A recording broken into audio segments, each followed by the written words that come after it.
A short time in God's Word. Today, July 2nd, and today and tomorrow we're in Proverbs.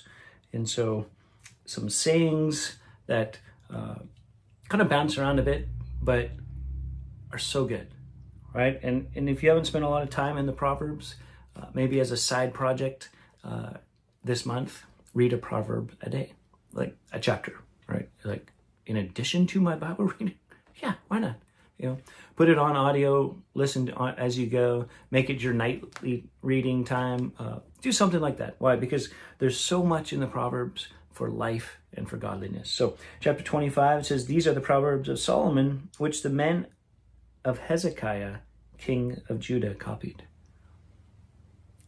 Right away, we just learned something about what we talked about yesterday.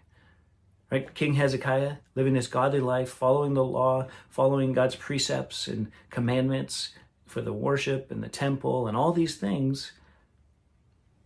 Why? Because he had guys copying the word.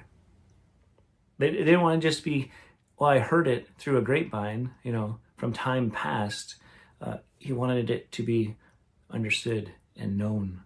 And so he had guys copying down the Proverbs of Solomon. It's pretty interesting. It is the glory of God to conceal things, but the glory of kings to search things out.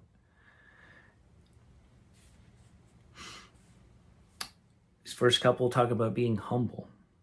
Take away the dross from the silver, and the smith has material for a vessel. Take away the wicked from the presence of the king, and his throne will be established in righteousness. Do not put yourself forward in the king's presence, or stand in the place of the great. It is better to be told, "Come up here," than to be put lower in the presence of a noble. Right? It's good to live a humble life, right? And that echoes what the Bible talks about living in humility. It's not just thinking horrible about yourself. That's not what it is. In one sense, it's thinking of yourself less, sure. It's understanding that you don't have to let everyone know that, oh, I've got this, or that, this is an area I'm really good at, right? You just have that quiet, understated confidence that's, the Lord's got this. That God's got some good things in store, that he's going to do some good things in your life and through your life. You don't have to go around telling. That's what that's all about. Verse 11, "A word fitly spoken is like apples of gold in a setting of silver." Think about that one. We live in an age where words are thrown out and they have meaning. Sometimes they get hijacked. And so when you use words, people have understanding of what that means. And so we need to use the right words at the right time. Be like, yeah, that would be good. So whenever you post, that's really true. Whenever you talk to people, it's really true. So what do we need? We need the wisdom of God, right? So that we can have that word rightly spoken, like just the right thing at the right time. I'm not that smart.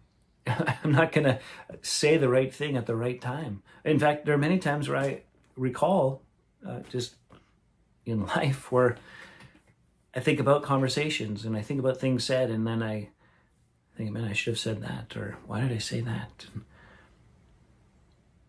it'll be those times where someone says, "Hey, thanks for saying this or that." I go, "Huh, I don't even remember," right? But that's because when we're just yielded to the Lord and we're walking with him, we're looking for his wisdom to come out, not our own. There's a difference. There's a difference in my heart. There's a difference in how that's received. If I'm trying to make a point and just I'm harsh about it and I'm angry about it, it's not a word fitly spoken.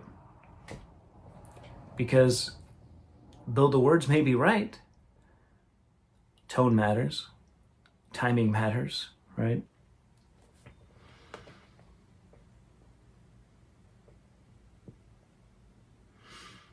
Go to the end of chapter 25, verse 28. "A man without self-control is like a city broken into and left without walls. Like snow in summer or rain in harvest, so honor is not fitting for a fool. Like a sparrow in its flitting, like a swallow in its flying, a curse that is causeless is not a light."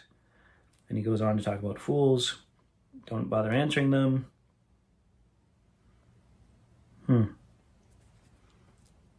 And It begins with the lack of self-control.